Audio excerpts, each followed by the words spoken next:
Episode 16। Siya की car Malhotra mention पहुंच चुकी थी। कार से बाहर आते ही सिया ने उस आलिशान मेंशन की तरफ गहरी सांस लेकर देखा और फिर धीरे धीरे अंदर की ओर कदम बढ़ा दिए। मकान के बड़े दरवाजे से गुजरते हुए जब वो लिविंग एरिया में पहुंची तो वहां वीरेंद्र मल्होत्रा और अभय बैठे हुए थे। रात का समय था, इसलिए परिवार के सभी सदस्य अपने अपने कमरों में सो चुके थे।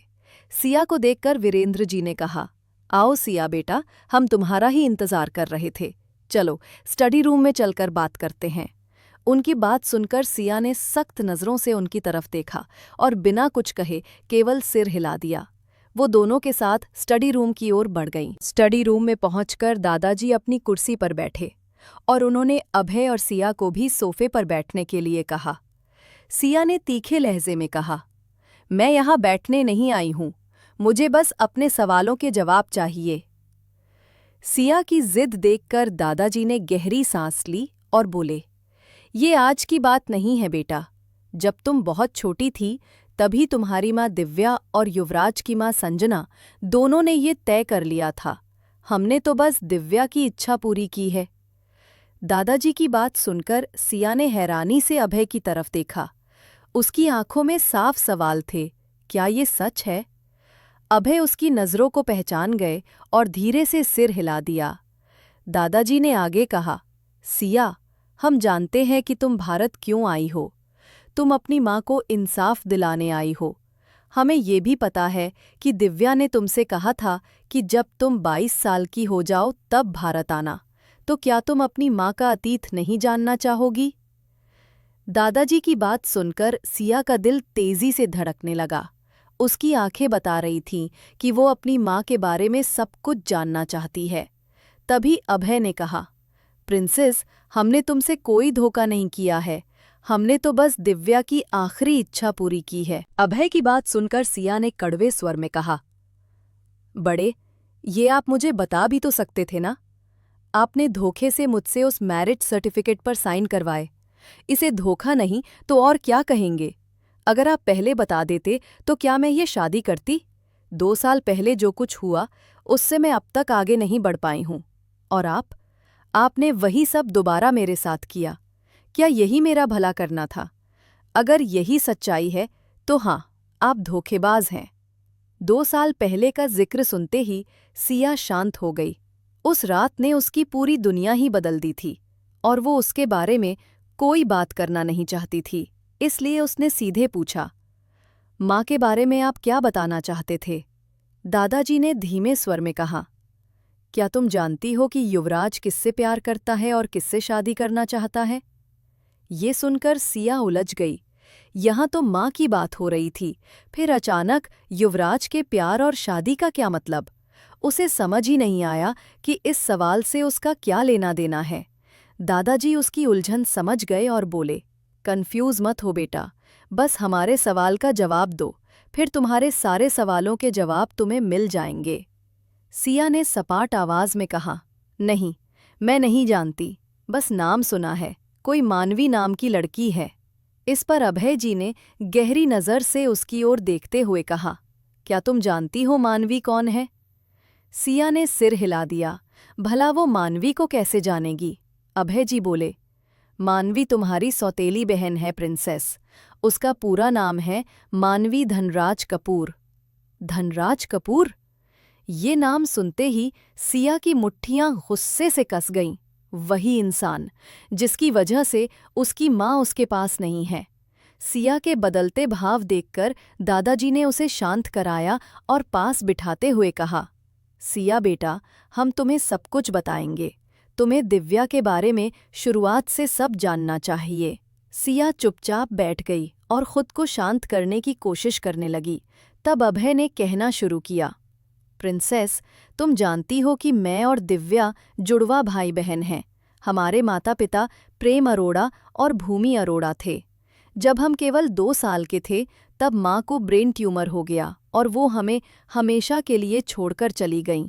माँ के जाने के बाद शालिनी माँ, जो पापा की बहुत अच्छी दोस्त थीं, उन्होंने हमें संभाला। बाद में उन्होंने पापा से शादी कर ली। उनके पति का एक कार एक्सीडेंट में देहांत हो गया था और उनकी एक 6 साल की बेटी थी, वाणी सहगल। शालिनी माँ और पापा की शादी के बाद हम सब एक परिवार की तरह रहने लगे। उन्होंने हमें कभी माँ की कमी महसूस नहीं होने दी। उन्होंने मुझे और दिव्या को अपने बच्चों की तरह पाला। वो बहुत अच्छी थीं। वाणी दीदी भी बहुत प्यारी थीं। एपिसोड 17।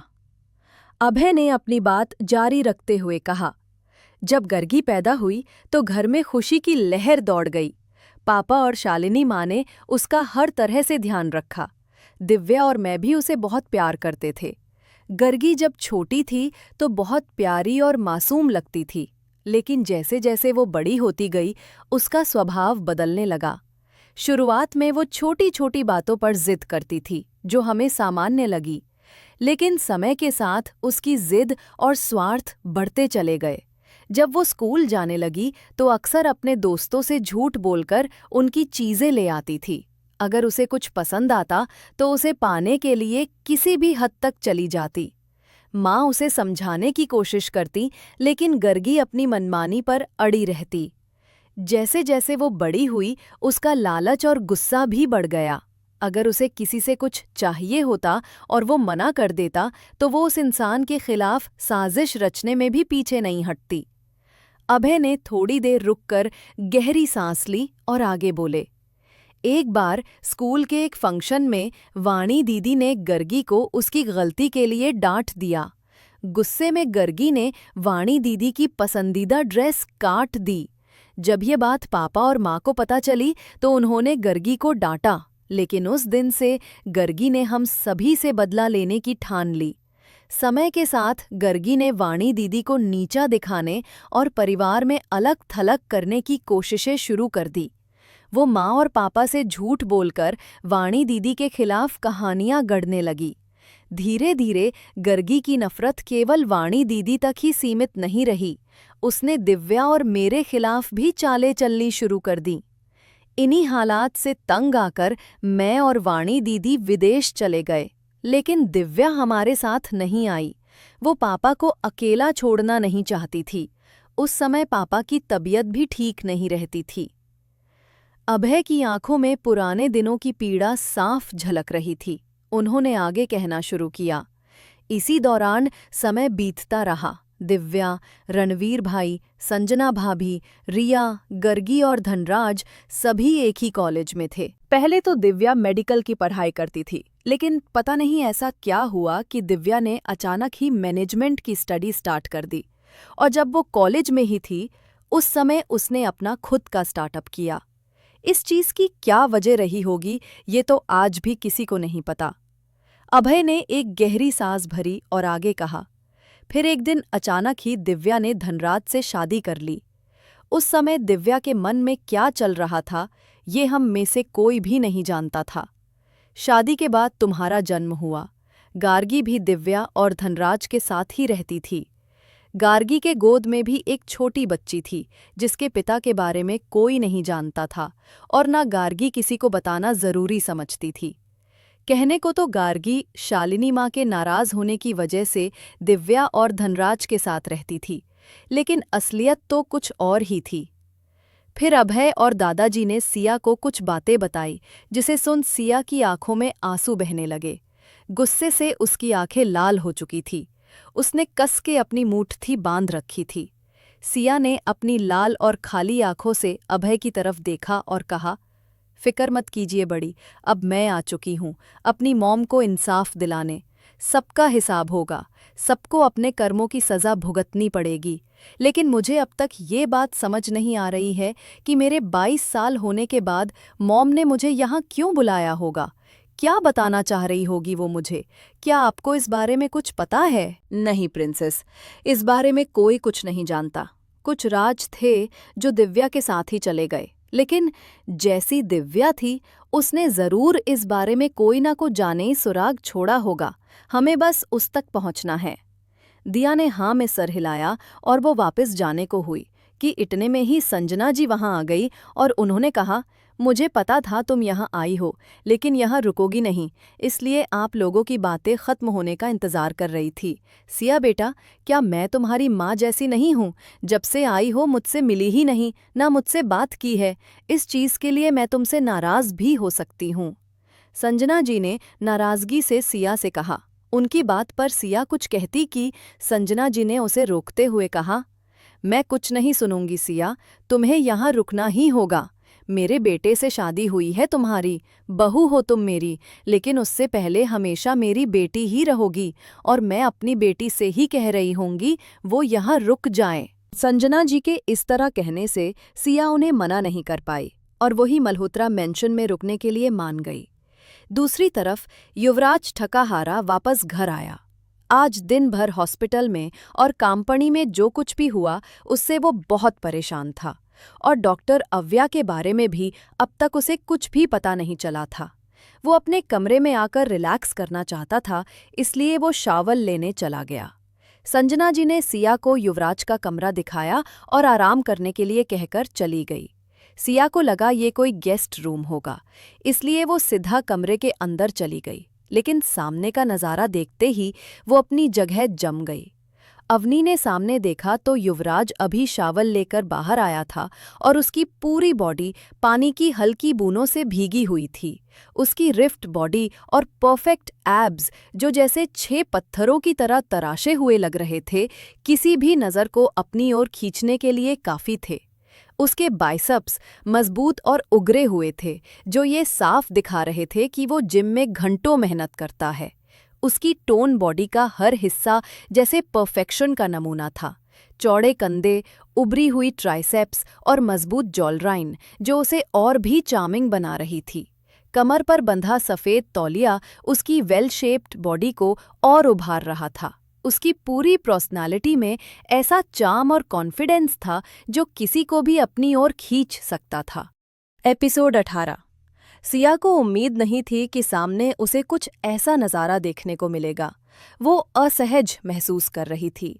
वो कमरे से वापस बाहर जाती कि युवराज ने उसे देख लिया और गुस्से के मारे उसका चेहरा लाल हो गया। युवराज, जो पहले से ही काफी परेशान था, उसका सारा फ्रस्ट्रेशन और सारा गुस्सा सिया के ऊपर फूट पड़ा। उसने गुस्से में सिया से कहा, तुम यहाँ क्या कर रही हो? क्या तुम्हारे अंदर जरा से भी मैनर्स नहीं है कि किसी के रूम में जाने से पहले दरवाजे पर नॉक करना चाहिए? इतना ब्लंडर करके तुम्हारा मन नहीं भरा जो तुम अब मेरे रूम में भी घुसना चाहती हो? सिया, जो रूम से बाहर जाने वाली थी, कि युवराज की ऐसी बातें सुनकर अपनी जगह खड़ी हो गई। परेशान तो वो भी बहुत थी। दादाजी और अभय की बातें उसके दिमाग में घूम रही थी, इसलिए युवराज की बात सुन उसने भी गुस्से से कहा, अपने आप को ज्यादा इंपॉर्टेंस देने की जरूरत नहीं है। तुम्हारी मॉम ने ही मुझे इस रूम तक छोड़ा है। युवराज ने अपनी नफरत और गुस्सेल नजरों से सिया को देखा और तिरच्छा कटाक्ष में मुस्कुराते हुए सिया से कहा, तुम जैसी शातिर लड़की से और उम्मीद भी क्या की जा सकती है? पहले मेरी फैमिली का ब्रेन वॉश करके तुमने ये शादी कर ली और अब सीधा मेरे रूम में घुस आई। फर्श से लेकर अर्श तक के सफर का रास्ता काफी अच्छा चुना है तुमने। ये युवराज ने उस दिन को याद करके कहा था जब सिया और अर्श एक साथ थे।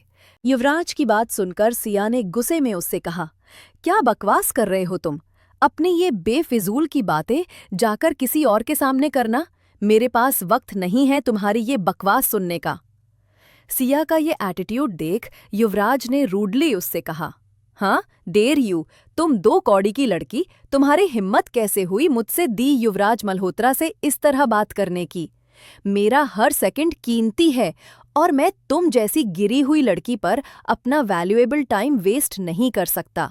तुम्हें पता है, तुम जैसी लड़की अब बाहर कौड़ियों के भाव बिकती है, जो पैसों और प्रॉपर्टी के लिए कुछ भी कर सकती है। अपनी हद में रहो युवराज मल्होत्रा। सिया ने गुस्से से युवराज से कहा, मुझसे जबरदस्ती धोखे से शादी करके मेरे रूम में आकर तुम अपनी हद पार कर सकती हो और मुझे हद में रहना सिखा रही हो? युवराज ने एक एक शब्द चबा चबा कर कहा। यू नो वॉट, गलती तुम्हारी नहीं है, तुम्हारी अपब्रिंगिंगम ही ऐसी होती है।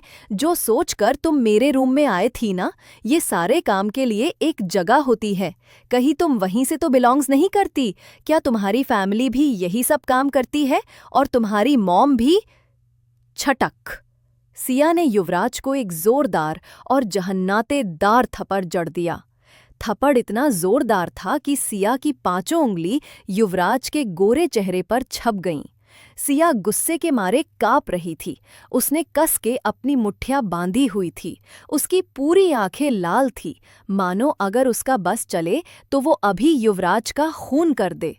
थप्पड़ के फोर्स की वजह से युवराज का चेहरा एक साइड झुक गया था। युवराज की आंखें गुस्से से लाल हो गई थीं। उसने गुस्से से अपनी मुट्ठी बांधी हुई थी, जिससे उसकी नसें उभर कर दिखाई दे रही थी। सिया और युवराज दोनों गुस्से से एक दूसरे को देख रहे थे, मानो आंखों से एक दूसरे की जान ले लेंगे। खबरदार युवराज मल्होत्रा, अगर अपनी गंदी जुबान से मेरी मॉम का नाम भी लिया तो? सिया ने युवराज को उंगली दिखाते हुए कहा। जवाब में युवराज सिया को कुछ कहता कि इतने में उसका फोन रिंग करने लगा। फोन पर मानवी नाम फ्लैश हो रहा था। सिया ने भी मानवी का नाम फोन पर देख लिया था, जिसे देखकर उसकी आंखों में अनकहे से जज्बात घूम गए। वो युवराज के कमरे से बाहर जाने लगी कि युवराज ने गुस्से में उसकी कलाई पकड़ ली और एक हाथ से फोन रिसीव किया। फोन पर मानवी कुछ कहती कि उससे पहले ही युवराज ने कहा, मानवी, मैं अभी बिजी हूं, मैं तुमसे बाद में बात करता हूं। सामने मानवी के बजाय गार्गी ने जवाब दिया, सॉरी युवराज बेटा, मैंने तुम्हें डिस्टर्ब कर दिया। वो क्या है ना, मानवी बहुत परेशान थी, तुमसे बात नहीं हो पा रही थी, इसलिए वो बहुत उदास थी। आप टेंशन मत लीजिए गर्गी आंटी, मैं मानवी से बात कर लूँगा, युवराज ने कहा और फ़ोन कट कर दिया। वॉल्यूम थोड़ी तेज़ थी, इसलिए सिया ने भी गर्गी की आवाज़ सुन ली, जिसे सुनकर उसकी आंखों में गर्गी के लिए नफ़रत साफ देखी जा सकती थी। सिया युवराज से अपनी कलाई छुड़वाने की कोशिश कर रही थी, मगर युवराज उसकी कलाई छोड़ ही नहीं रहा था। उसकी ग्रिप बहुत तेज थी, इसलिए सिया ने पास में पड़ा वास उठाकर युवराज को मारना चाहा, लेकिन युवराज झुक गया और वो वास जाकर सीधा खिड़की पर लगा, जिससे खिड़की के कांच टूट गए। फ्लो पर वास के टुकड़े और कांच के टुकड़े पड़े थे। दरवाज़ा खुला था, इसलिए आवाज़ बाहर तक जा रही थी, जिससे सब लोग वहां आने लगे। एपिसोड 19। कमरे में फैमिली के सारे लोग जमा हो गए थे और युवराज और सिया एक दूसरे को गुस्से से देख रहे थे। फैमिली मेंबर्स को समझ नहीं आ रहा था कि यहाँ चल क्या रहा है। संजना जी ने पूछा, उफ, ये सब क्या है, और ये कांच और वास के टुकड़े? कोई कुछ कहता, उससे पहले ही आहाना ने युवराज से कहा, भाई आपके गाल पर क्या हुआ, इतना रेड क्यों हो रहा है? आहाना के कहने पर सभी ने युवराज के गाल पर सिया के हाथों के निशान देख लिए थे। रिया और अभय समझ गए ये सिया का किया धरा है, लेकिन वो ये भी जानते थे कि सिया बिना किसी वजह ये सब नहीं करेगी। उन्होंने सिया की तरफ देखा, जो युवराज को लाल आंखों से घूर रही थी और उसकी पूरी बाड़ी गुस्से से कांप रही थी। उन्हें सिया की टेंशन होने लगी, इसलिए वो उसे कुछ कहते या पूछते कि इतने में युवराज ने संजना जी से कहा, आप इस लड़की से ही क्यों नहीं पूछ लेती मॉम, तमाशा करना तो इसकी आदत है। संजना जी सिया से कुछ कहती कि उससे पहले ही सिया ने युवराज से कहा, तुम जैसे घमंडी, घटिया और बदतमीज आदमी के साथ ये ही नहीं, इससे भी बुरा होना चाहिए। और आज जो तुमने मेरे और मेरी मॉम के बारे में कहा है ना, उसके लिए अगर तुम मेरे सामने गिड़गड़ाओगे या नाक भी रगड़ोगे ना, तो भी मैं तुम्हें माफ नहीं करूंगी। और आज के बाद अपनी ये घटिया शक्ल लेकर मेरे सामने भी मत आना। माफी और तुमसे हाँ। युवराज मल्होत्रा नाम है मेरा, और युवराज किसी के सामने माफी नहीं मांगता, और तुम जैसी लड़की से तो बिल्कुल भी। वो तो वक्त बताएगा मिस्टर मल्होत्रा, सिया ने युवराज से कहा और बिना कुछ कहे वहां से निकल गई। सबने उसे रोकने की बहुत कोशिश की, लेकिन उसने किसी की नहीं सुनी। संजना जी ने गुस्से से युवराज से पूछा, सिया, इतने गुस्से में क्यों थी युवी, और क्या कहा तुमने उससे, और वो ऐसा क्यों कह रही थी कि तुमने उसकी मॉम के बारे में कुछ कहा? क्या फर्क पड़ता है मॉम, जो सच है मैंने वही कहा। युवराज ने इतना कहा था कि संजना जी ने भी युवराज को एक थप्पड़ मार दिया और कहा, खबरदार युवराज मल्होत्रा, अगर तुमने सिया और उसकी मॉम के बारे में कुछ भी कहा तो मुझसे बुरा कोई नहीं होगा। अपनी मॉम से थप्पड़ खाकर युवराज ने हैरानी से संजना जी की तरफ देखा। उसे यकीन नहीं हो रहा था कि कल की आए लड़की के लिए उसकी मॉम ने उसे थप्पड़ मार दिया। घर के सभी लोगों को युवराज की बात पसंद नहीं आई और सब ने गुस्से से युवराज को देखा और उसके कमरे से निकल गए। युवराज ने गहरी सांस ली और अपने गुस्से को शांत किया। उसके पास फिलहाल इस फैमिली ड्रामा के लिए टाइम नहीं था। उसने जल्दी से चेंज किया और अपना फ़ोन लेकर डॉक्टर अवैया को फिर से कांटेक्ट करने की कोशिश करने लगा। उसने एक और मेल डॉक्टर अवैया को टाइप किया, I need to discuss something important with you. Let me know when you are available. It's urgent. Doctor अवैया को मेल करने के बाद युवराज अपनी बालकनी में आकर बैठ गया। दूसरी तरफ सिया गुस्से से पैदल ही मल्होत्रा मेंशन से निकल गई थी। रास्ते में उसके फ़ोन पर एक नोटिफिकेशन आया, जिसे देखकर सिया को बहुत गुस्सा आया और उसने गुस्से में एक रिप्लाई कर दिया और आगे निकल गई। सुनसान सड़क पर रात का अंधेरा और ठंडी हवा चल रही थी। सिया गुस्से में तेज कदमों से चल रही थी। उसके चेहरे पर नाराजगी और आंखों में हल्की नमी थी। मन में युवराज की कही हर बात गूंज रही थी और वो खुद को शांत करने की कोशिश कर रही थी। तभी पीछे से एक गाड़ी की हेडलाइट्स चमकी। गाड़ी उसके पास आकर धीमी हुई और खिड़की का शीशा नीचे हुआ। अंदर से एक जानी पहचानी आवाज आई, अरे मेरी कयामत, इतनी रात को यूं अकेले? क्या किसी को पता भी है कि तुम्हारी तरह कीमती चीज इस सड़क पर घूम रही है? सिया ने गाड़ी की ओर देखा। वह कोई और नहीं बल्कि अर्श वर्मा था। हमेशा की तरह उसका हंसमुख चेहरा, हल्की मुस्कान और गहरी आंखों में एक अलग ही चमक थी। अर्श, तुम यहाँ क्या कर रहे हो? सिया ने गुस्से में पूछा। तुम्हारी तलाश में हूँ। सोचो, अगर इस रात में तुम्हें कुछ हो जाता तो मेरा क्या होता? अर्श ने शरारती अंदाज में कहा। सिया ने उसकी बात को अनदेखा करते हुए कहा, तुम्हें मेरी चिंता करने की कोई ज़रूरत नहीं है, मैं संभाल लूंगी। अर्श ने गाड़ी का दरवाज़ा खोला और बाहर निकलते हुए बोला, तुम्हें संभालने की ज़रूरत है और मैं यही तो कर रहा हूँ। चलो मेरी गाड़ी में बैठो, तुम्हें घर तक छोड़ देता हूँ। सिया ने उसकी ओर घूरते हुए कहा, नहीं, मुझे तुम्हारी मदद की ज़रूरत नहीं है, मैं खुद चली जाऊंगी। अर्श ने उसकी जिद को नज़रअंदाज करते हुए कहा, अरे जिद्दी लड़की, तुम्हें पता है जब तुम गुस्से में होती हो तो और भी ज़्यादा खूबसूरत लगती हो। यही वजह है कि मैं तुम्हें मेरी कयामत कहता हूँ। सिया ने गहरी सांस लेते हुए कहा, बस करो अर्श, मैं अकेली हूँ और मुझे अकेला ही रहने दो। अर्श ने हल्की हंसी के साथ कहा, अकेली तो हो, लेकिन तुम्हें अकेला छोड़ना मेरे बस की बात नहीं। तुम चाहे जितनी कड़वी बातें करो, लेकिन मैं तुम्हारे साथ खड़ा रहूंगा। सिया ने उसकी ओर देखा और ठंडी आवाज में कहा, तुम्हारा ड्रामा खत्म हो गया हो तो मुझे जाने दो। तभी पीछे से एक कैब आती दिखाई दी। सिया ने उसे हाथ देकर रोका और कैब में बैठने लगी। अर्श ने गाड़ी का सहारा लेकर खड़े खड़े कहा, जाओ, लेकिन याद रखना, अगर किसी भी मोड़ पर तुम्हें मेरी ज़रूरत पड़ी तो मैं हमेशा यही मिलूंगा, क्योंकि मेरी कयामत के लिए मैं हमेशा तैयार हूँ। सिया ने उसे नज़रअंदाज किया और कैब में बैठ गई। कैब के शीशे से अर्श को देखते हुए उसकी नज़रें कुछ पल के लिए रुकी, लेकिन उसने फिर तुरंत मुंह फेर लिया। अर्श वही खड़ा उसे जाते हुए देखता रहा। उसकी आंखों में हल्की सी मुस्कान थी, लेकिन साथ ही एक अजीब सी गंभीरता भी। उसने अपनी गाड़ी की तरफ बढ़ते हुए कहा, तुम जितनी दूर जाओगी मैं उतना ही करीब आऊँगा। कैब के अंदर सिया ने खिड़की से बाहर देखा। उसके मन में अर्श के शब्द और युवराज की बातें गूंज रही थी। सब कुछ उलझा हुआ था, जैसे हर सवाल के जवाब कहीं खो गए हों। दूसरी तरफ मल्होत्रा मेंशन में युवराज बालकनी में बैठा। अपने फ़ोन में डॉक्टर अव्या का रिप्लाई देखकर हैरान था। डॉक्टर अव्या ने रिप्लाई में कहा था कि कुछ डिस्कस करने के लिए दिमाग का होना ज़रूरी है और तुम्हारा दिमाग खराब है। जाओ, जाकर पहले अपने दिमाग का इलाज कराओ। युवराज कुछ पल तक अपने फ़ोन को घूरता रहा। उसे यकीन नहीं हो रहा था कि ये वही डॉक्टर अवैया है जिसे लोग डॉक्टर मिराकल कहते हैं। क्या ये सच में डॉक्टर ही है? सिया की कार दीवी प्रेबाहुमी निवास के सामने आकर रुकी।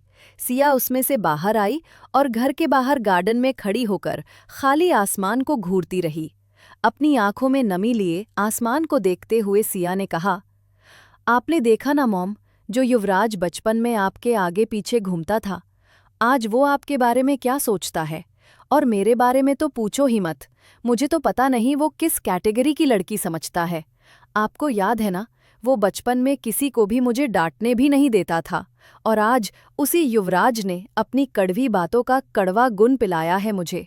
खैर, मुझे उससे कोई फर्क नहीं पड़ता, वो चाहे मुझे कुछ भी बोले, वही बातों का कड़वा घूंट पिलाया है मुझे। खैर, मुझे उससे कोई फर्क नहीं पड़ता, वो चाहे मुझे कुछ भी समझे, लेकिन उसको आपके बारे में कुछ भी गलत नहीं बोलना चाहिए था। इस चीज़ के लिए ना मैं उसे कभी माफ़ नहीं करूँगी मॉम, कभी नहीं। ऐसे ही हल्की रिमझिम बारिश खिड़की के कांच पर थपथपा रही थी। सिया उस बड़े से खामोश घर के लिविंग रूम में अकेली बैठी थी। चारों तरफ सन्नाटा था और उसके मन में तूफान।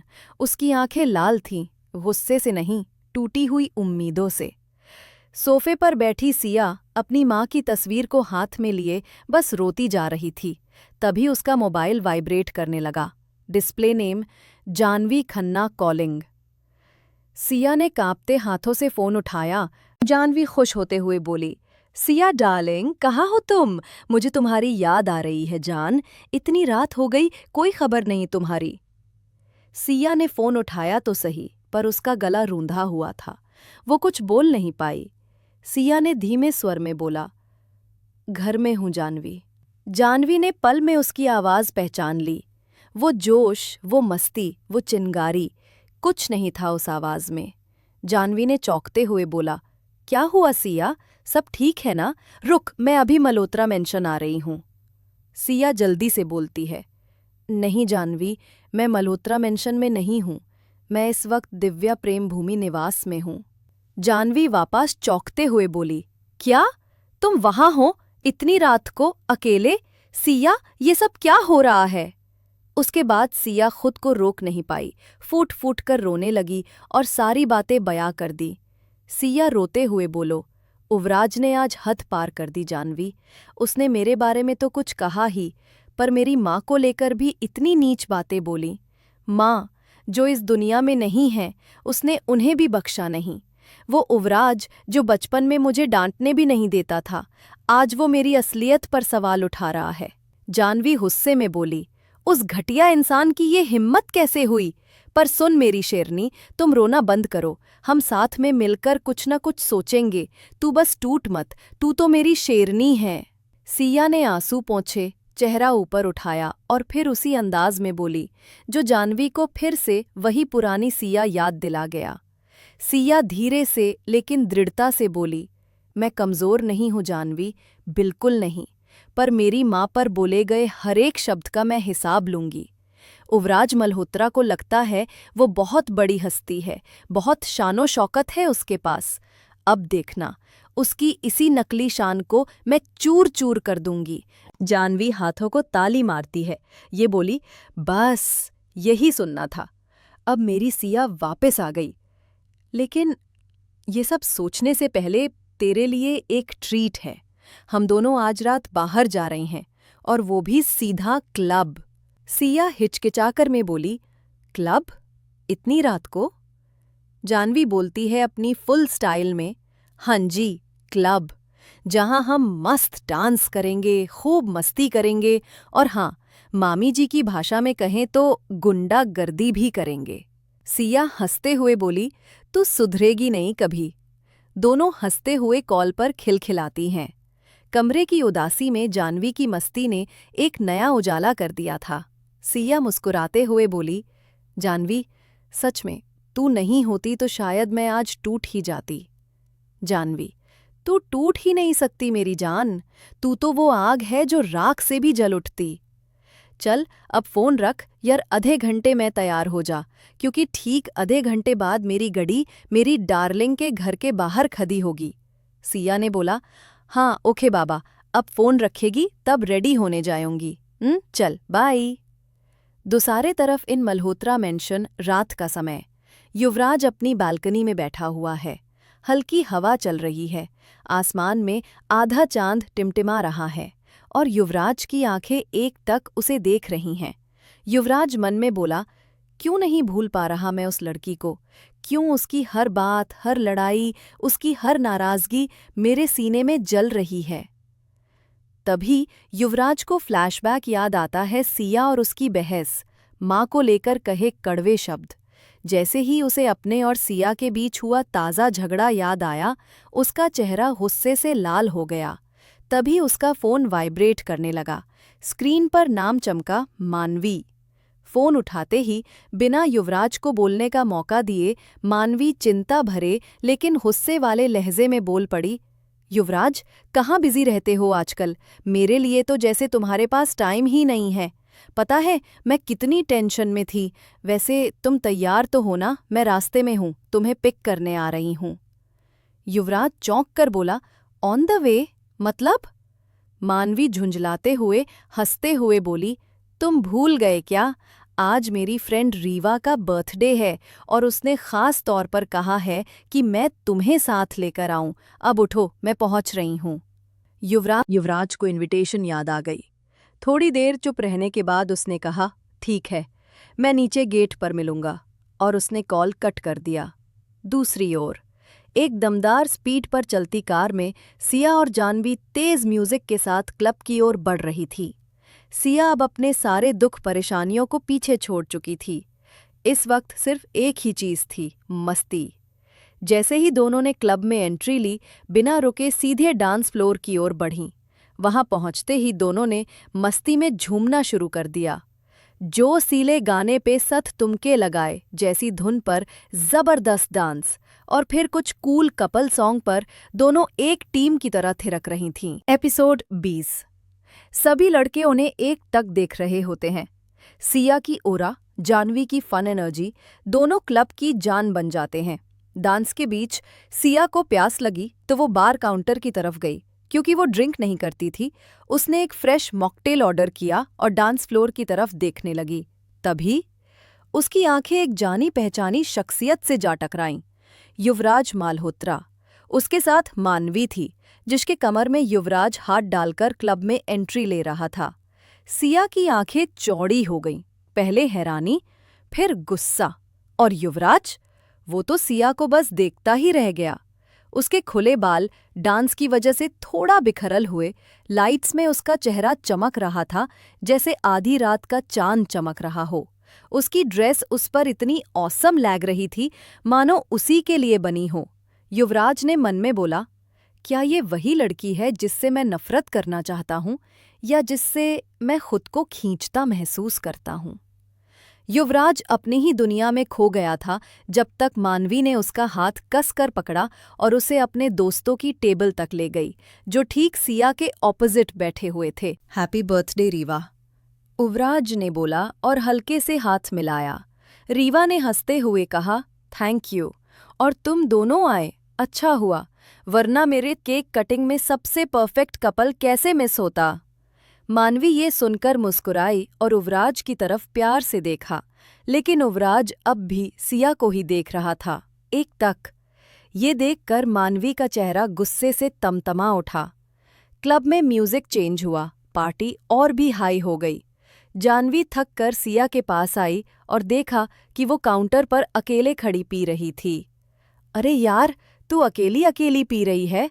ये कौन सा कॉकटेल है? मुझे भी चाहिए। दोनों ने एक जैसी मॉकटेल का ऑर्डर किया। उधर युवराज अब भी सिया को देख रहा था, खुद से लड़ते हुए सोच रहा था, क्या हो रहा है मुझे? मैं इस लड़की की तरफ क्यों खिंचा जा रहा हूँ? तभी उसका फ़ोन बजा। उसका पर्सनल असिस्टेंट था। क्लब में आवाज़ नहीं आ रही थी, इसलिए वो वॉशरूम की तरफ चला गया। उधर मानवी बार काउंटर पर आई।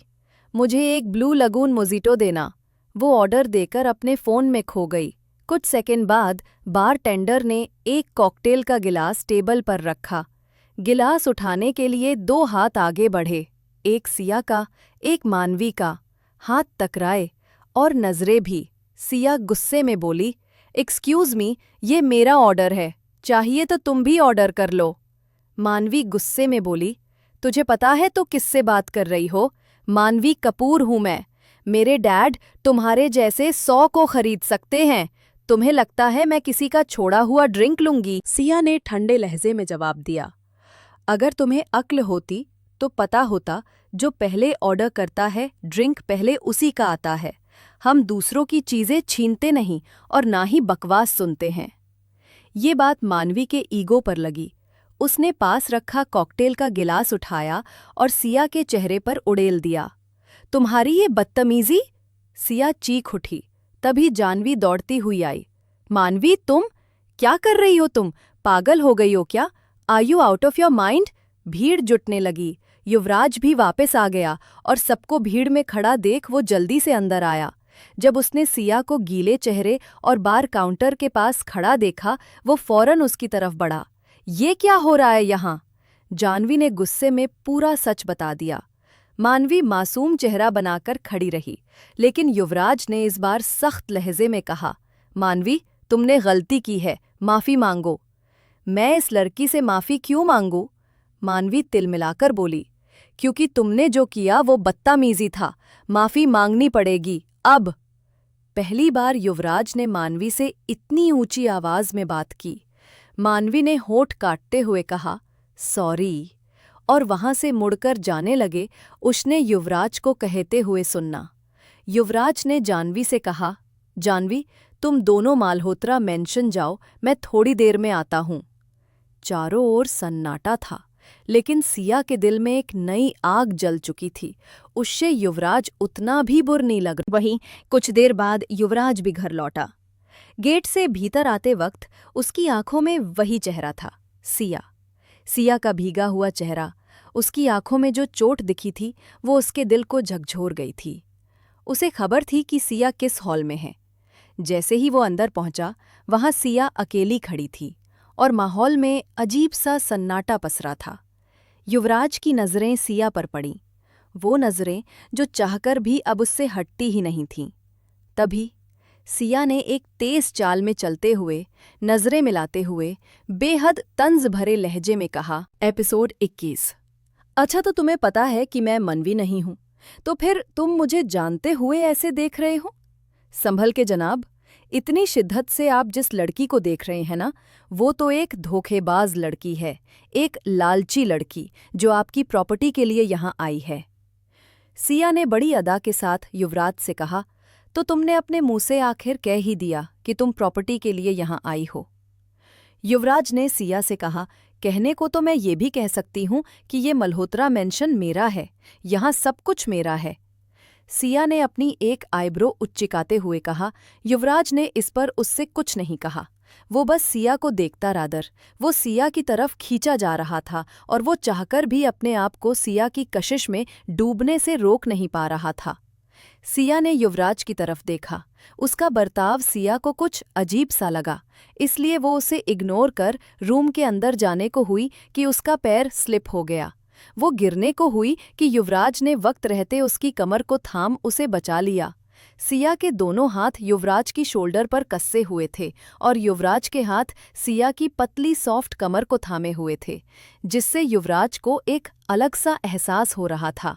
इस वक्त उन दोनों की धड़कनें तेज थी। दोनों एक दूसरे की आंखों में देख रहे थे। युवराज सिया की आंखों में खो चुका था, सिया के एहसास में पागल हो रहा था। सिया की भी दिल की धड़कन ने बुलेट ट्रेन की स्पीड से दौड़ रही थी।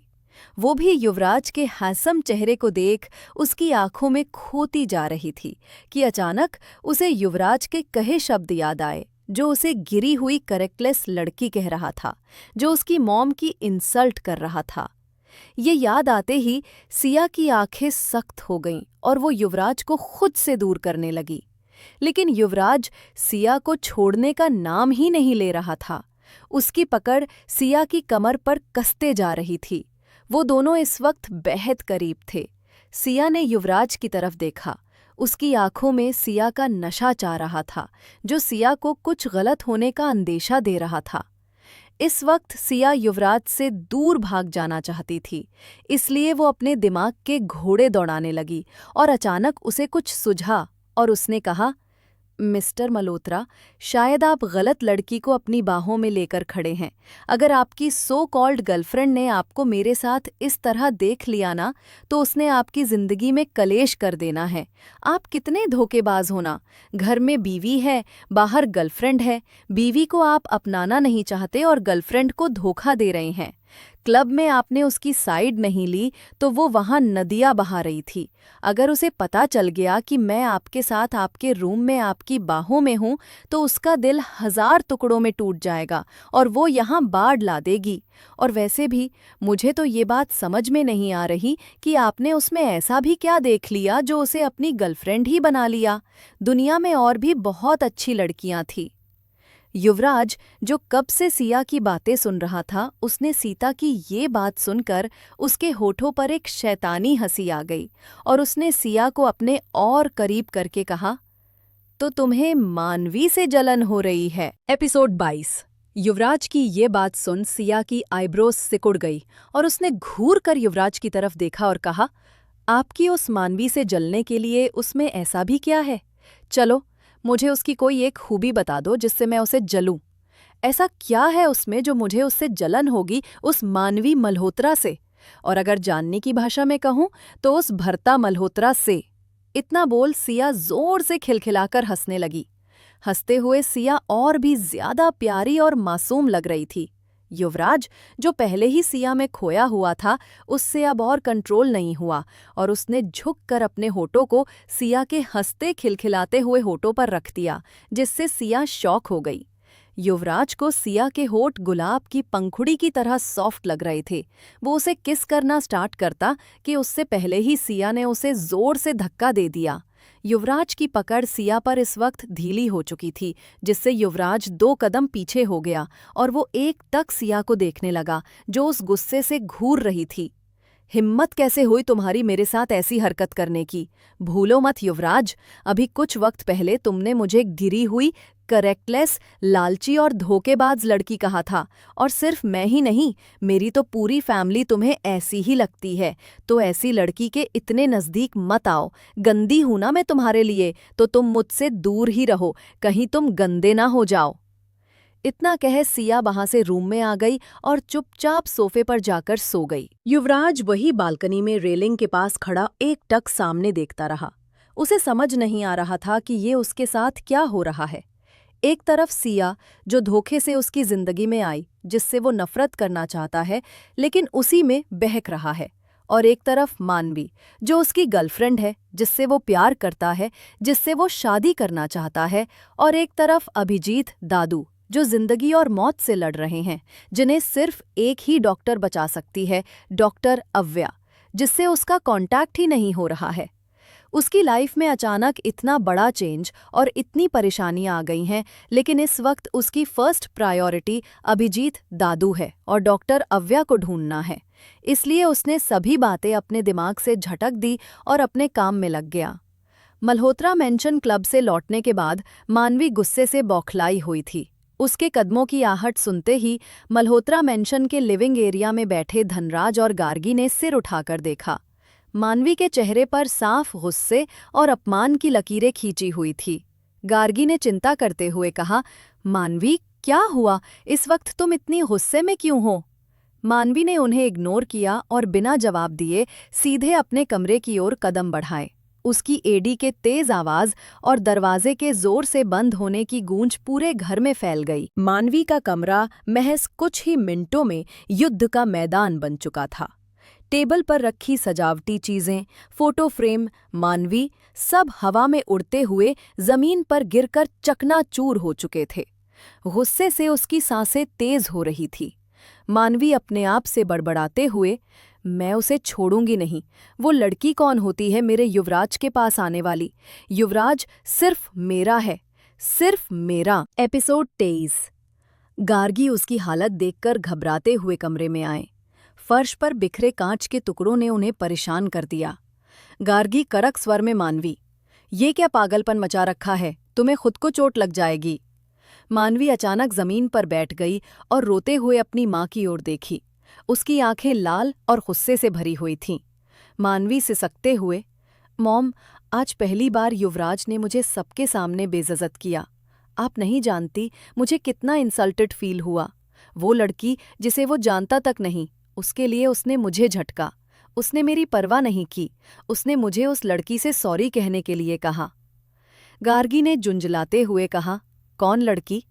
मानवी गुस्से से उठ खड़ी हुई और दीवार पर लगी तस्वीर पर अपना हाथ मारते हुए बोली। मानवी ने गुस्से में कहा, मैं नहीं जानती वो कौन है। वो उस जानवी खन्ना की दोस्त है। वो जानवी उस लड़की को मल्होत्रा मेंशन लेकर गई है। मुझे समझ नहीं आ रहा कि आखिर उसने ऐसा क्या कर दिया कि युवराज से इस कदर डिफेंड कर रहा था। मॉम, युवराज कभी किसी लड़की की परवाह नहीं करता था। वो कभी किसी लड़की की तरफ आंख उठाकर भी नहीं देखता था। फिर ये सब क्यों? फिर उसने क्लब में जो कुछ भी हुआ वो सब अपनी मॉम को बता दिया। गार्गी ने गहरी सांस ली और शांत स्वर में बोली, तुम्हें इस वक्त रोने की जरूरत नहीं है। हो सकता है कि युवराज जानवी की तरह उस लड़की को भी अपनी बहन मानता हो। नहीं मॉम, वो जिस तरह से उस लड़की की तरफ देख रहा था ना, वो कोई बहन की नज़र नहीं थी।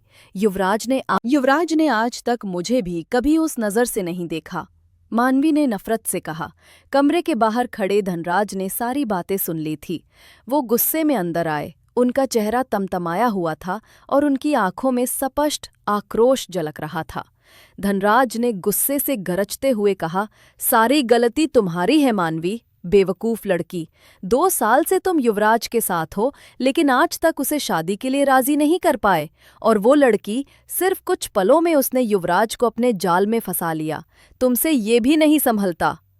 मानवी ने अपने डैड को घबराते हुए देखा। मानवी ने लाचारी से कहा, डैड, मैं क्या करूं? मैं युवराज को नहीं खो सकती। युवराज मेरा बॉयफ्रेंड है। इस चीज से सारी लड़कियां मुझे कितना जलती है। धनराज ने गुस्से में टेबल पर पड़ा गिलास उठाकर जमीन पर दे मारा। कांच के टुकड़े चारों ओर फैल गए। धनराज ने गुस्से और सख्ती कहा, बेवकूफ लड़की, तुम्हें लड़कियों को जलाने की पड़ी है। मुझे युवराज ठाकुर चाहिए, चाहे कुछ भी हो जाए।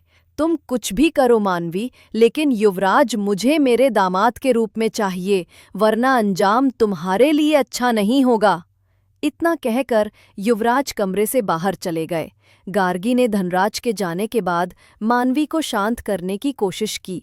वो मानवी के पास जाकर बैठी और उसके कंधे पर हाथ रखकर मुस्कुराई। गार्गी धीरे से कुटिलता से मुस्कुराते हुए, तुम क्यों घबराती हो मेरी बच्ची? जब 2 साल पहले तुम्हारे एक झूठ ने युवराज को तुम्हारे साथ रिलेशनशिप में आने के लिए मजबूर कर दिया था, तो इस बार भी वही होगा। एक झूठ और युवराज हमेशा के लिए तुम्हारा हो जाएगा। मानवी की आंखों में चमक आ गई। उसकी माँ के शब्दों ने उसे नई ताकत दे दी थी। मानवी ने क्रूर मुस्कान के साथ कहा, आप सही कह रही हैं मॉम। युवराज मेरा था और हमेशा मेरा रहेगा, और जो मेरे और युवराज के बीच में आएगा, मैं उसे बर्बाद कर दूंगी। गार्गी ने मानवी को गले लगाते हुए कहा, बस सही वक्त का इंतजार करो और इस बार हमें चालाकी से खेलना होगा। कोई भी गलती नहीं होनी चाहिए। 2 साल पहले का सच कभी सामने नहीं आना चाहिए। मानवी ने सिर हिलाते हुए अपनी माँ को देखा। उसकी आंखों में अब आंसू नहीं थे, सिर्फ ठंडी साजिश की लहरें थी। एपिसोड 24। अगली सुबह ठाकुर मेंशन सभी परिवार के लोग डाइनिंग टेबल पर बैठे थे। दादी माँ अपनी सुबह की चाय का आनंद ले रही थी और विवान हमेशा की तरह कुछ शरारत करने के मूड में था। तभी जानवी पूरे घर में तूफान की तरह दौड़ती हुई डाइनिंग एरिया में आई, मानो उसमें अपनी मौत को देख लिया हो। दादी माँ ने उसे मुस्कुराते हुए रोका। अरे तूफान मेल, जरा अपनी गाड़ी को ब्रेक लगाओ, डेस्टिनेशन आ चुका है। इतना भाग क्यों रही हो? विवान ने चिराते हुए कहा, दादी माँ, ये बिना पूंछ की बंदरिया तब तक नहीं रुकेगी जब तक ये पूरा खाना खत्म नहीं कर लेगी। जानवी ने गुस्से में पलटकर कहा, तू गधे की पूंछ, अपना मुंह बंद रख। और फिर अपने पीछे मुड़कर देखा। पीछे से सिया आ रही थी और उसके चेहरे पर गुस्सा साफ दिख रहा था। जानवी की आंखों में डर था, क्योंकि उसे याद आया कि उसने कल रात क्या किया था। जानवी ने उसे आते देख अपनी सांस रुक ली। जानवी ने घबराते हुए संजना जी को इशारा किया कि उसे बचा ले, क्योंकि वो समझ गई कि अब सिया उसे छोड़ने वाली नहीं।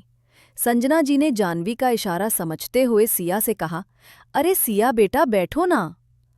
सिया ने हाँ में सिर हिलाया और जानवी के बगल में जाकर बैठ गई और उसने जानवी के कान में घिरे से कहा, जानवी की बच्ची, रात को जो तूने हरकत की है ना, सब समझ रही हूँ। बहुत ही घटिया हरकत थी, वो मैं भूली नहीं हूँ।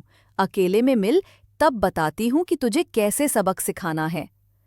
जानवी ने उसकी बात को इग्नोर करते हुए उसका गुस्सा हल्का करने के लिए मुस्कुराते हुए कहा, अरे यार, तू भी क्या रात की बात लेकर बैठ गई। वैसे एक बात बता, नींद कैसी आई? जानवी ने एक आई ब्लिंक करते हुए कहा। सिया ने उसे घूरते हुए कहा, तू बच नहीं पाएगी। उन दोनों को इस तरह आपस में बात करते देख दादी माँ ने कहा, अरे ये तुम क्या हर वक्त खुसुर फुसुर करती रहती हो, अच्छे से नाश्ता कर लो पहले। फिर सभी लोग नाश्ता करने लग गए। तभी अचानक सिया ने दादाजी से कहा, दादाजी, मैं imperial institute of advance studies में एडमिशन लेने जा रही हूँ। सिया की कॉलेज में एडमिशन लेने वाली क्या बात से दादाजी और अभय समझ गए थे कि सिया क्या करने की कोशिश कर रही है। दरअसल ये वही कॉलेज है जहां दिव्या ने अपनी स्टडीज कंप्लीट की थी। दिव्या के बारे में जानने के लिए ये सिया का पहला कदम था। यहीं से सिया को दिव्या के बारे में जानकारी मिल सकती है और ये भी पता चल सकता है कि आखिर क्यों दिव्या ने एक मेडिकल स्टूडेंट होते हुए भी अपनी स्ट्रीम चेंज कर मैनेजमेंट की स्टूडेंट बनी। सिया की बात सुनकर डाइनिंग टेबल पर सभी की नज़रें अचानक सिया की तरफ भूम गई। दादी माँ ने हैरानी से पूछा, इंपीरियल इंस्टीट्यूट? पर बेटा, वहाँ तो एडमिशन लेना इतना आसान नहीं होता। ये सब अचानक कैसे? अभय, जो अब तक चुपचाप बैठे थे, एक पल के लिए गंभीर हो गए। उन्होंने सिया की तरफ देखते हुए कहा, क्या ये फैसला तुमने अच्छे से सोच समझ कर लिया है प्रिंसेस? सिया ने बिना संकोच के जवाब दिया, जी बडी, मैंने पूरी प्लानिंग के साथ ये फैसला किया है। वहाँ की एडवांस्ड रिसर्च फैसिलिटीज़ और क्लासिक एजुकेशन सिस्टम मेरे लिए परफेक्ट है और वैसे भी मुझे कुछ नया सीखने और एक्सप्लोर करने का मौका मिलेगा। संजना जी ने मुस्कुराते हुए कहा, बहुत बढ़िया फैसला है बेटा। पढ़ाई में जितनी मेहनत करोगी उतना ही चमकोगी। लेकिन सिया की बात सुनकर अहाना ने कहा, भाभी। अहाना ने भाभी कहा तो सिया उसे नाराज़गी से देखने लगी। इसलिए उसने अपने आप को सुधारते हुए कहा कि मेरा मतलब है कि सिया दी, आपकी पढ़ाई तो पहले ही अमेरिका में इतनी अच्छी हुई थी, अचानक वहाँ क्यों जाना चाहती हो? सिया ने शांत स्वर में कहा, अहाना, कभी कभी जिंदगी में बदलाव जरूरी होते हैं। विवान, जो हमेशा शरारत के मूड में रहता था, बोला, वाह सिया, अब तो दिल्ली में मस्ती का पूरा मौका मिलेगा। जानवी और मैं भी तो तुम्हारे साथ आ ही रहे हैं। सिया ने उसे घूरते हुए कहा, तुम दोनों को मेरे साथ आने की कोई ज़रूरत नहीं है, मुझे अकेले संभालना आता है। जानवी ने मुंह बनाते हुए कहा, अरे इतना मत करो, वैसे भी तुम्हारे बिना हम बोर हो जाएंगे और फिर दिल्ली की हवा में घूमने का मज़ा भी कुछ और ही है। एपिसोड 25। सुबह का समय था। सिया, विवन और जानवी नाश्ते की टेबल पर बैठे थे। अभय और रिया अपनी चिर परिचित हंसी मजाक में लगे हुए थे। अभय ने सभी की ओर देखते हुए कहा, तो सुनो सब, रिया और मुझे वापस अमेरिका जाना होगा। दादी माँ ने तुरंत प्रतिवाद किया, ये क्या बात हुई बेटा, अभी अभी तो आए हो और अब जाने की बात कर रहे हो, हम तुम्हें कहीं नहीं जाने देंगे। अभय ने प्यार भरे स्वर में कहा, ऐसी बात नहीं है माँ, रुकना तो हम भी चाहते हैं, लेकिन वहाँ काम बहुत पेंडिंग है। पूजा के लिए ही आए थे, जो अब हो चुकी है। वैसे भी रिया काफ़ी वक्त से आप सबसे मिली नहीं थी, इसलिए सोचा कि आकर सबसे मिल ले। और चिंता मत करिए, विवान और सिया तो यहाँ रह ही रहे हैं आपके साथ। अभय की बात सुनकर सिया और विवान का चेहरा उतर गया। बचपन से उनके साथ रहने वाले मामा मामी के बिना रहना उनके लिए पहली बार होने वाला था। सिया की गंभीर नज़रों को भांपते हुए अभय में मजाक में कहा, ओहो प्रिंसेस, कभी तो मुझे रिटायरमेंट दो, क्या अब मुझे अपने साथ कॉलेज भी ले जाना है? वैसे मैं तैयार हूँ, लेकिन रिया का क्या होगा? रिया ने तुरंत पलटकर कहा, बड़े आए कॉलेज जाने वाले, उम्र देखी है अपनी, कोई घुसने ही नहीं देगा। अभय ने हंसते हुए जवाब दिया, उम्र पर मत जाओ रिया, मैं आज भी विवान का छोटा भाई लगता हूँ। अगर मैंने कॉलेज में एडमिशन ले लिया तो सारी लड़कियां मुझ पर लट्टू हो जाएंगी। रिया ने घूरते हुए कहा, बड़े हीरो बन रहे हो। अपने मॉम डैड की ऐसी बातें सुन बेचारे विवान का मन कर रहा था कि वो जाके दीवार पर अपना सिर दे मारे। मतलब कि यार हद है, कोई इतना ज्यादा सेल्फ ऑब्सेस्ड कैसे हो सकता है? विवान ने निराशा भरे स्वर में कहा, हे भगवान, मेरा क्या कसूर है कि मुझे ऐसे सेल्फ ऑब्सेस्ड पेरेंट्स मिले हैं? सिया ने हंसी दबाते हुए विवान के कंधे पर हाथ रखा और कहा, कोई बात नहीं विवान, इस कड़वे सच को स्वीकारने में थोड़ा वक्त लगेगा। विवान ने चौंक कर पूछा, क्या मतलब? तुम कहना क्या चाहती हो? ये सुनकर सब ठहाकल मारकर हंस पड़े। इसी बीच युवराज वहां पहुंचा। उसने सबको हंसते हुए देखा तो हल्का सा कंफ्यूज हो गया। संजना जी ने उसे देखते हुए कहा, युवी, आओ बेटा नाश्ता कर लो। युवराज ने विनम्र स्वर में कहा, नहीं माँ, मुझे ऑफिस में एजेंट मीटिंग है। दादाजी ने युवराज की ओर देखकर कहा, मीटिंग बाद में होती रहेगी, बैठो। तुम्हारी बुआ और फूफा जी आज वापस अमेरिका लौट रहे हैं। युवराज उनकी बात मानकर बैठ गया। उसने एक नज़र सिया की तरफ डाली, लेकिन सिया ने उसकी तरफ देखा तक नहीं। दादाजी ने आगे कहा, सिया इंपीरियल कॉलेज में एडमिशन लेना चाहती हैं, तुम जाकर फॉर्मेलिटीज़ पूरी करवा दो। ये सुनकर युवराज का माथा ठनक गया। इंपीरियल कॉलेज कोई मामूली जगह नहीं थी, वहां एडमिशन लेना इतना आसान भी नहीं था।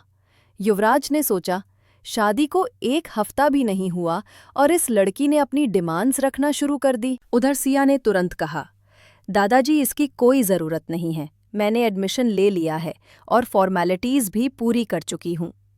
सिया की बात सुनकर युवराज ने उसे ध्यान से देखा। वो उसकी इस आत्मनिर्भरता को समझने की कोशिश कर रहा था, लेकिन उसकी आंखों में अभी हल्का संचय झलक रहा था। मल्होत्रा मेंशन मानवी अपने कमरे में आराम से बैठी हुई थी। तभी गार्गी वहां आए। उन्होंने मानवी को यूं खाली बैठा देखकर कहा, मानवी, ये क्या कर रही हो? चलो उठो, तुम्हारे कॉलेज का समय हो गया है। कॉलेज का नाम सुनते ही मानवी भड़क गई। उसने तुनक कर कहा, नहीं मॉम, रोज रोज कॉलेज नहीं जाऊंगी। एक दिन नहीं जाऊंगी तो क्या बिगड़ जाएगा? गार्गी ने उसे शांत करने की कोशिश करते हुए कहा, ऐसा नहीं कहते बेटा। अगर तुम अच्छी पढ़ाई नहीं करोगी और डिग्री नहीं लोगी तो युवराज के काम में हाथ कैसे बढ़ाओगी? तुम्हें ठाकुर कॉरपोरेशन संभालना है, इसके लिए अभी से तैयारी शुरू करो। मानवी ने लापरवाही से कहा, मॉम, मैं युवराज ठाकुर से शादी कर रही हूँ। शादी के बाद मुझे काम करने की क्या जरूरत पड़ेगी? गार्गी ने गंभीरता से कहा, याद रखना मानवी, ठाकुर परिवार में जगह बनानी पड़ती है। युवराज अपनी मेहनत और काबिलियत के लिए जाना जाता है। अगर तुम युवराज को अपना बनाना चाहती हो तो तुम्हें भी खुद को साबित करना होगा। मानवी ने अनभेद ढंग से हामी भरी और उठकर तैयार होने चली गई। गार्गी की आंखों में चिंता साफ झलक रही थी। Thanks for watching this video. Do like and subscribe for more amazing stories.